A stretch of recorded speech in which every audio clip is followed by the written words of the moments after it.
Hi, everyone. I am Veena Harbaugh, and I'm thrilled to be talking to you for the next session of Unboxing Sustainability. So, as I mentioned, I'm Veena Harbaugh, Director of Sustainability at Sendle, and I've been working with some tie to sustainability for the last 15 years. And I've also been an entrepreneur and a marketing director. So, those are some of the hats I'm going to put on for today's session. And I'm just delighted to help you figure out your strategy for promoting your sustainability efforts to your customers.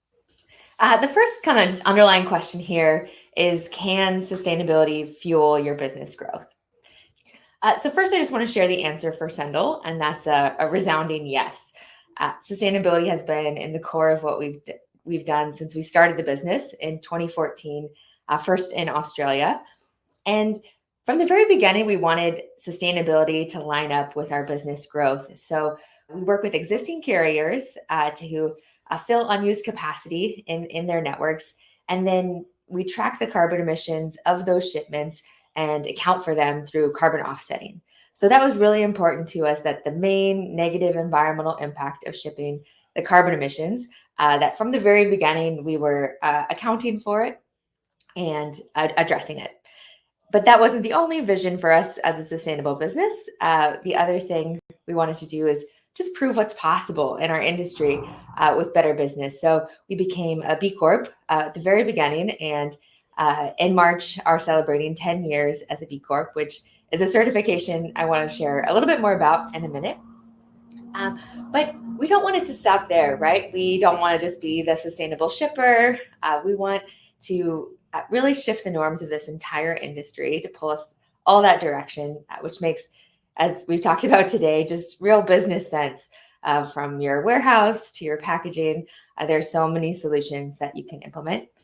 So first, I think the main question here is your business sustainable? So here we just have two charts. The one on the left is a kind of classic view of sustainability that looks at the three pillars of sustainability: environmental, social, and economic. So environmental is the first thing that comes to mind when we think about sustainability, and many of the examples that we've talked through today. And social, a little bit, I know we touched on as well. But here, that's your employment practices, your supply chain practices, the impact you have through your customers and on your community. But then also the economics are a big part. You could have a beautiful company purpose and mission, but if you don't have margins to fund that or cash flow, then you're not a viable business. So sustainability is really when these three pictures all line up and balance out. But one thing I want to share is, for some of us sustainability practitioners, this goal of kind of evening out these and not having the borrowing from the future for the needs of our businesses today, that net break even point. It's an ambitious goal, and it's a challenge, but it's not always the most inspiring vision, and it also isn't the most that our businesses can do. So some businesses are looking even past this goal of sustainability into regenerative business, which that really means that instead of this kind of like break even of negative and positive impact, that you're having a net positive impact, and actually the world is a better place because of your business. So just to unpack this a little bit more for your business, I have three questions. The first is, what is the purpose of your business? So the most sustainable businesses usually started to solve an environmental or social problem. And the core of what they do, by running their business, they're helping solve that environmental and social problem. So sustainability and their business growth are directly linked. But that's not the only way to be a sustainable business. You can also have stellar practices. So one way to figure out that for your business is to look at where your business has a positive impact on people and the planet. That could be through having amazing hiring practices. That could be through upcycling materials. That could be through really helping your customers thrive and solve problems. And then the last thing that matters too is, where does your business reduce harm that's currently happening, especially compared to your competitors or status quo? even that is something, those marginal improvements are something to celebrate and potentially share with your customers. So once you've kind of done a little bit of that landscape analysis of your sustainability cred as a business, why share? And I think there's three really big driving benefits to sharing. The first is attracting and retaining customers. There are segmented business of consumers that are seeking sustainable and environmental solutions. We'll talk more about the data in a moment. And that's going to be a way that you can attract or retain customers where maybe it's not their driving priority, but they're still excited to see you doing that. The other thing is when we share more about our progress and what we're working on, we're going to find the right partners and additional solutions that are going to keep moving our business in that direction. So being open about where your business is making progress, but also where it's struggling, you'll find more people who can help you fix and make improvements. The last thing is the more we talk about these shifting practices, we're moving the baseline for the entire industry. So when we talk about our better business practices, we're resetting the norms and raising the bar for our competitors and everyone that we're doing business with. But here I really want to talk about where things can go wrong. I'm sure you know the term greenwashing, and I just want to kind of share a little bit about how to avoid that and some of the driving pieces behind it. So as I talked about, that there's kind of this curve, right, of doing less harm to having positive impact as a business. So all of that is sustainability cred that you can have in different ways. But where people get into trouble is they maybe have a marginal improvement compared to their competitors. So say they're manufacturing plastic bags and those plastic bags don't have BPA or they have some recycled materials. That's great. That's better than the conventional, but we wouldn't really call that a sustainable product, right? It's still driving at kind of consumption and it's not having a net positive impact on people or the planet. So if that company tries to claim one of these deeper green triangles on this chart, people are going to say, "Hey, that's not genuine. That's not true." But they still, I think, could be a part of the conversation, but just with the awareness that actually they should probably within the tone of what they're talking about and how they share about it, taking one of these kind of yellow spaces where they're saying, hey, this is a practice that we do that's better than our competitors, and we're working towards further sustainability. But where companies just kind of blanketly present themselves as green or sustainable or regenerative without having those kind of specific markers to warrant the kind of deeper color, that's where it gets wonky and you might be accused of greenwashing. The other thing, just to mention it, if there's anything in the red, then I would pause on talking to your customers about sustainability, address those issues, and then come back to this conversation. But always, some businesses they want to be a part of this, and they can't help joining in. It's with Earth Day. There's always a list, right, of businesses that we don't think really have the environmental cred to be talking about sustainability, still trying to do it, and that can really backfire. I mentioned some of the data here. So you all have heard the stats increasing, especially generation by generation of people who are seeking out environmental products and services. There was a little bit of concern coming into the pandemic and then additional, inflation and just the wallets getting tighter, that some of that sentiment was going to drop off. But what they found, this first stat is a study by Accenture of 10,000 people, that those people, 83% of them can increase their sustainable shopping, even during that kind of more financially tight period. What they found was people were making potentially fewer purchasing choices.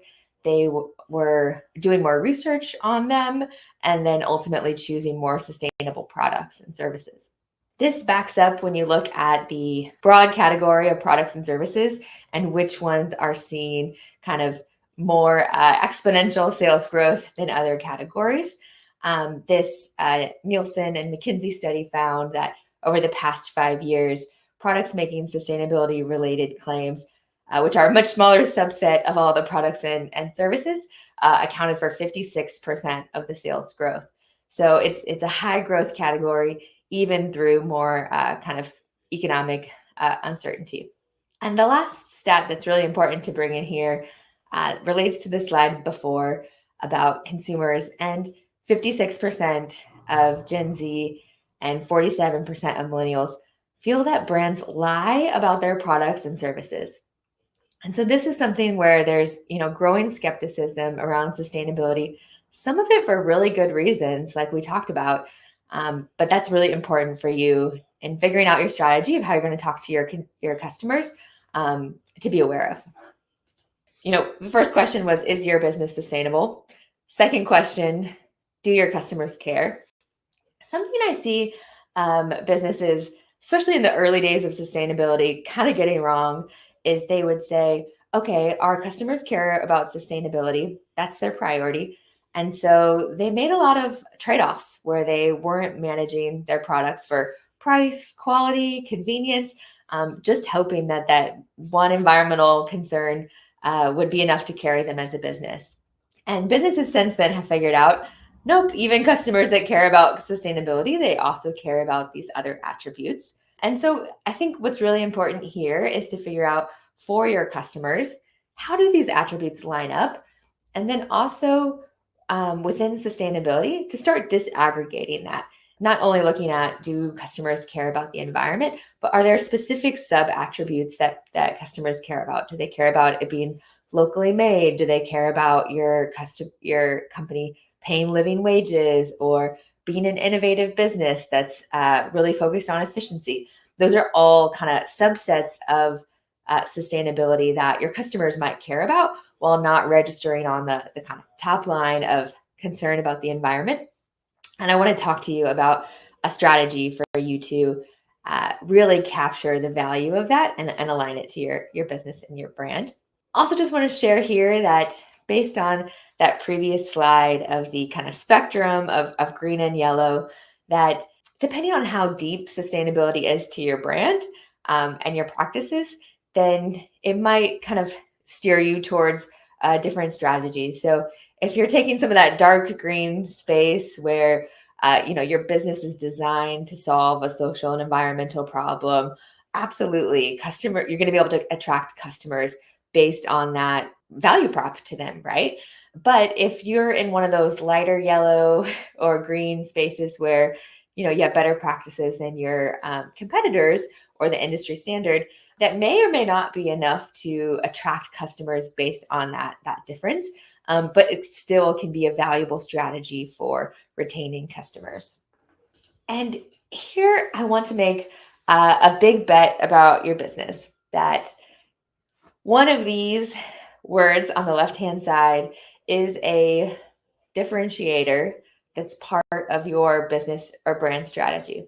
You're competing to win on price, quality, reliability, innovation, or customer service. I'm curious if that's true or what the others are. And then the big thing I'm going to say here is that sustainability and some initiative within it is essential to you delivering on that differentiator for your customers. So if you're competing to win on price, over the next few years, it's going to be really important for you to continue to raise the bar on improving efficiency through energy, materials, your processes. If you're capturing customers based on quality, engaging with your supply chain, doing selective sourcing is so important. If you market based on reliability to your customers, understanding climate risks, and especially in our industry, extreme weather events and how you're going to manage or mitigate them is important. If you're winning business based on innovation, then absolutely you should be a leader in renewable energy procurement and using some of the new AI and sustainability software solutions.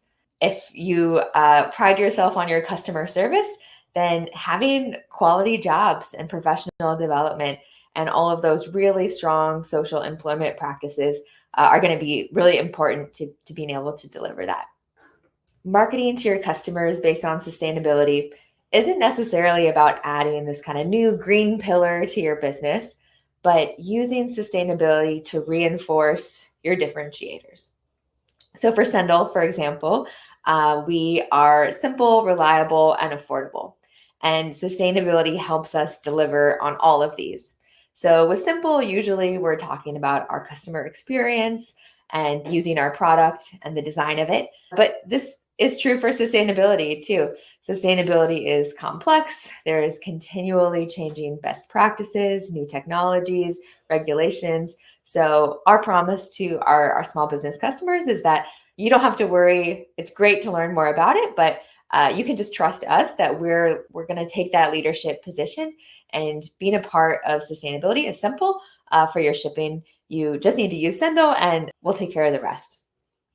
Within reliability, Sendle's network. So we work with existing carriers, and that gives us this kind of real advantage to when there is an extreme weather event or a carrier is affected, that we're able to reroute parcels and still for our small business customers have their customers receive their parcels on time.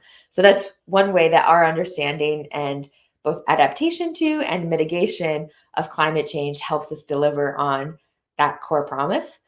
And the last one's affordability. So that is so important for our small businesses to be able to compete. From the very beginning, I mentioned that we've been carbon offsetting, but we really didn't want environmental products to feel like a premium to our customers. So they never have to pay more for it to be offset. It's just baked in a part of it. And then for us to keep delivering on that, working on our efficiency is absolutely a part of the strategy, because wherever there's carbon savings, there's often cost savings. You've learned so many things today, I'm sure, about new warehouse solutions and packaging and so many different things. Maybe you're overwhelmed and trying to prioritize that list of improvements you want to make. As you're making those improvements, share about them. About half of Gen Z and millennials feeling like brands have lied to them. 55% of them said that they would like to see more behind the scenes of businesses. So they are curious and interested. If you're willing to talk more about your product, your processes, your employment practices, any improvements that you make to your business. This could look like, going live on Instagram and just talking about it. Or it could be, any of your existing channels with your customers, any newsletters, things like that. Just showing more transparently and also more specifics than you think that people might be interested in. It really can help, especially reinforce the things that we've talked about before of your differentiators.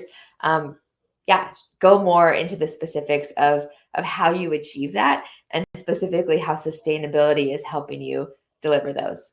But one really, really, really important call here is you have to be able to back it up. So there's a difference between going behind the scenes and sharing, about you can share behind the scenes about an occasional process that you do. Maybe sometimes you donate, sometimes you upcycle materials. That's great.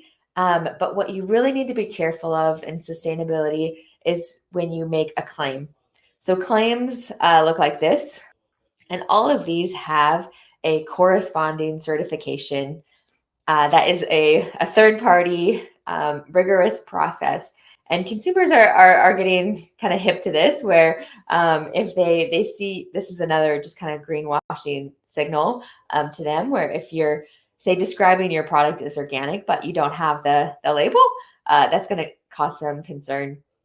And here, there are also starting to be more repercussions of companies making these claims without being able to back them up, either through a certification or just a lot of transparency about their practices. So, for example, for carbon or climate neutral, any business that does business in California starting in 2025 is going to have to be on their website really transparently describing the methodology of how they calculate, their offsets that they use to make that claim of carbon or climate neutrality. And if you don't, there's a fine per day. So there's starting to be kind of more consequences too for businesses that are making claims that they can't substantiate.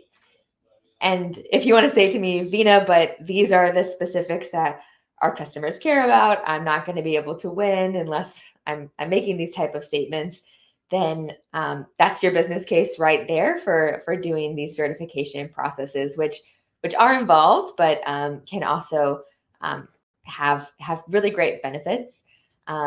One of them I want to share a little bit more about. Our team recently made this video just to share with our business community the steps that it takes to become a B Corp.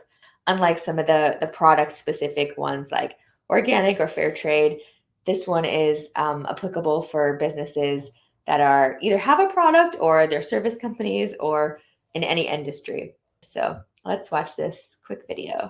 How to become a B Corp like Sendle. Sendle is a certified B Corp offering 100% carbon neutral deliveries. A B Corp certification is the gold standard for businesses as it evaluates a company's impact and practices in 5 key areas: governance, workers, community, the environment, and customers. Here's how you can apply for a B Corp certification. First, sign up for the B Impact Assessment to measure and manage your company's social and environmental impact. If you're from a multinational corporation, you've got some baseline standards to meet as well. Second, you must meet a legal requirement determined by your location and corporate structure that secures your commitment to serve stakeholders.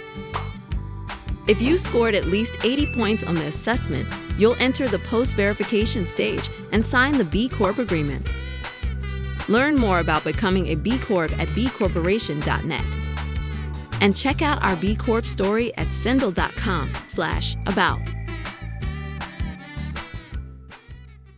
I've been a part of the B Corp community for about 7 years. So if you're interested in learning more about B Corp certification or curious about it, just send me a message on LinkedIn. I'd be so happy to answer questions or connect you to answers there. And now I just want to bring this home with a few examples from our Sendle customers. So Swelter is the business of Stephanie Walter. She put her name together to make a great business name. And Swelter, if you're not familiar, there is a lot of problems in the coffee supply chain.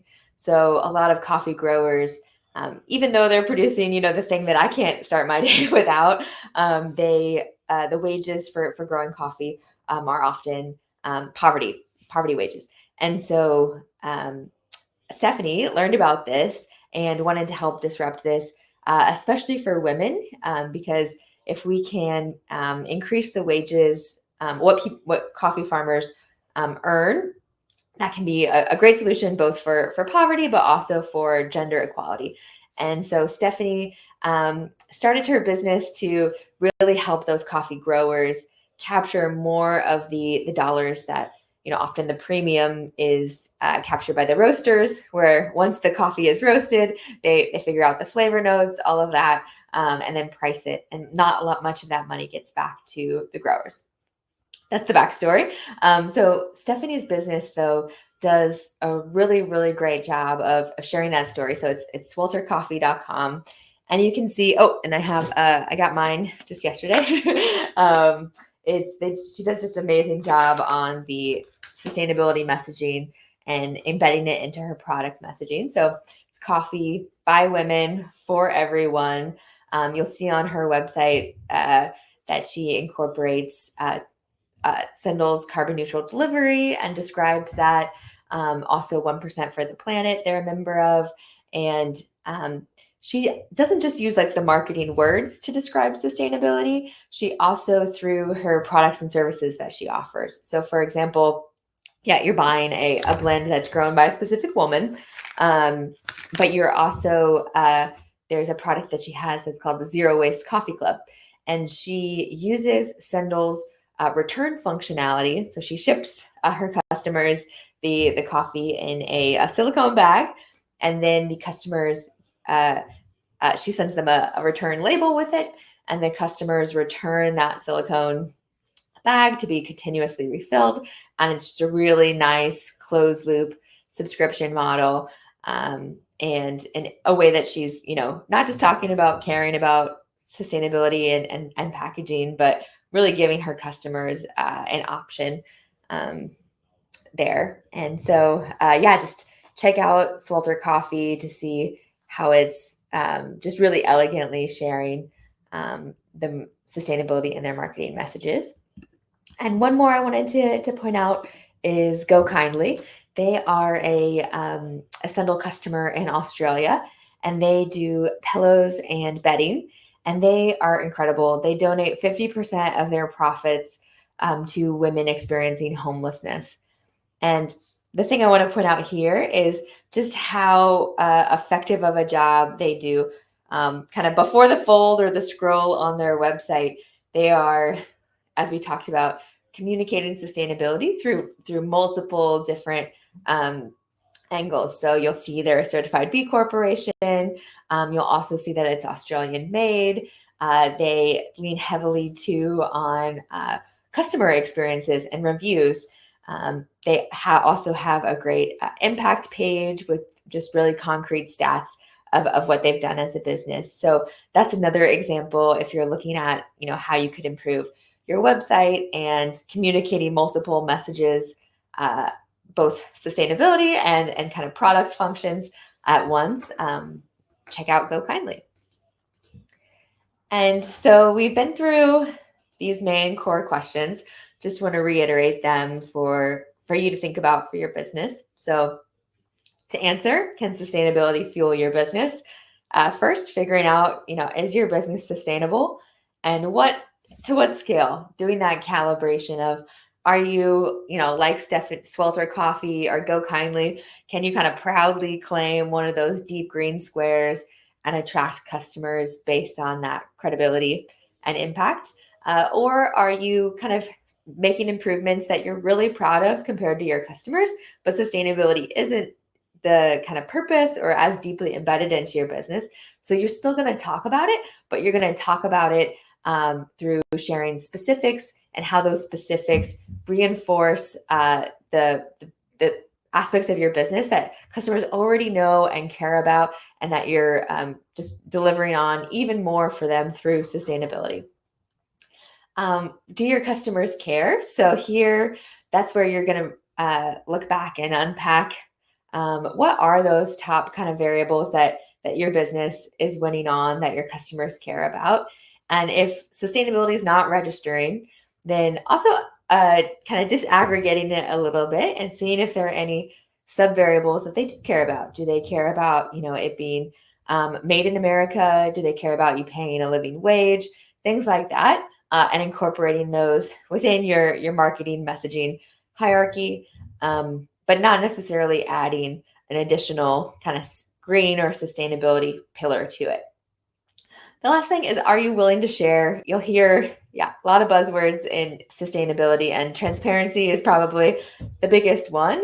And all that means is that you are willing to speak to some of the specifics. You're willing to speak to, progress over perfection.